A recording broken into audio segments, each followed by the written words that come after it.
پھر دیکھیں شیطان جو ہے نا یہ اندھیرے ہیں، وہ جب آتا ہے دل کے اندر تو وہ ساری چیزوں کو جیسے کلیئر نہیں ہوتی نا، بندہ سیڈ ہونا شروع ہو جاتا ہے، ایسی چیزیں، کیونکہ اب وہ دل میں وہ تو حکمرانی کرنا شروع ہو گیا کہ اب ایک حسد کے پیچھے اس نے اتنی چیزیں، اور پھر انسان کا وہ جو کھڑکیاں دروازے کھلنا شروع ہوتے ہیں نا، شیطان کیسے آتا ہے؟ اب دیکھیں دروازوں میں بہت سے ہیں، میں آپ کو کچھ دروازوں کا بتا دیتی ہوں، جیسے غصہ، غصے کی حالت میں انسان جو ہوتا ہے وہ شیطان کے ایسے ہاتھ میں آتا ہے جیسے وہ فٹ بال نہیں ہوتا کہ وہ کک کرے اور جہاں بھی اس کو لے جانا چاہے وہ لے جائے۔ جب انسان غصے میں ہوتا ہے وہ کیا بول دیتا ہے، بعد میں اس کو احساس ہوتا ہے کہ میں نے غلطی سے یہ کہہ دیا، یہاں تک کہ دیکھیں طلاق کا زیادہ تر آپ دیکھیں غصے کی حالت میں ہی ہوتا ہے، اس وقت شیطان وہ سارے کام کراتا ہے، لڑائیاں جھگڑے کرانا، یہ سارا کچھ۔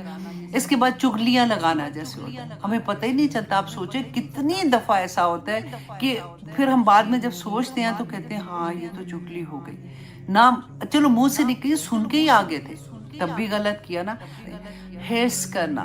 لالچ دلوانا، یہ ساری وہ چیزیں ہیں جو آپ دیکھیں جب یہ اگر آتی ہے نا تو کہاں پہ آئے گی؟ ہمارے دل کے اندر آتی ہے، اور دل جو ہوتا ہے وہ پھر سیاونا شروع ہو جاتا ہے۔ ہمیں یہ سمجھ نہیں آتی کہ ہائے نماز تو پڑھ رہے ہیں، عبادت بھی کر رہے ہیں، پھر سیڈنس کیوں ہے، پھر تکلیف کیوں ہے؟ سیڈنس جو ہوتی ہے، اللہ سبحانہ تعالیٰ نے جب ہمیں یہ بتا دیا کہ اللہ کے ولی کو نہ حزن ہوگا نہ خوف، اللہ کا لفظ ہے خبردار ہو جو، اللہ سبحانہ تعالیٰ نے کہا اللہ ان اولیاء اللہ لا خوف علیہم ولا ہم یحزنون، کتنی بڑی بات ہے۔ اب صرف اسی ایک بات پہ رک جاؤ تو خدا کی قسم دل پھٹ جاتا ہے کہ یا پاک پروردگار اتنی بڑی بات اللہ سبحانہ تعالیٰ نے کہہ دی، تو پھر کاہے کا خوف ہے، کاہے کا حزن ہے، کاہے کی تکلیف ہے، پھر سیڈنس کیوں ہے؟ سورہ یوسف میں اللہ سبحانہ تعالیٰ نے یہی چیز بتائی ہے کہ نکالو اپنے دل سے، مت اس کو پٹیاں لگا لگا کے اندر رکھو کہ نہیں میں تو نہیں یہ کرتی ہوں، میں تو نہیں یہ کرتی ہوں، کرتے ہیں ہم لوگ۔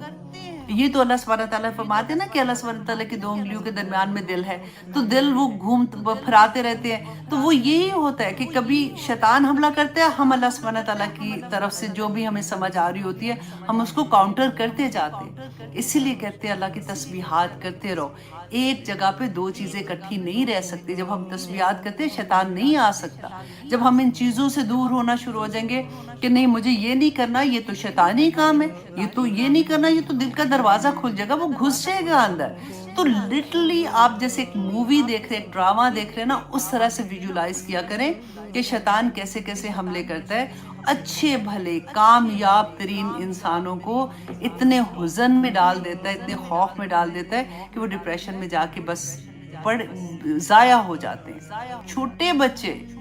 جتنے ڈپریشن میں جا رہے ہیں، یونیورسٹیز میں اوپن انہوں نے کر دیا، فری کنسلٹیشن کر دی ہے کہ بچے اتنے زیادہ ان کے اندر خوف، اتنا اندر ڈر ہو گیا ہے کہ وہ ڈپریشن میں جانا شروع ہو گئے، کیونکہ ہمیں پتہ نہیں ہے، ہم نے نہ خود قرآن کھلا تھا نہ ہمیں بچوں کو بتانا۔ یہ ساری چیز ہمیں اگر ہم اپنے بچوں کو سمجھا سکیں کہ بیٹا یہ چیزیں ہوتی ہیں جس سے ہمارے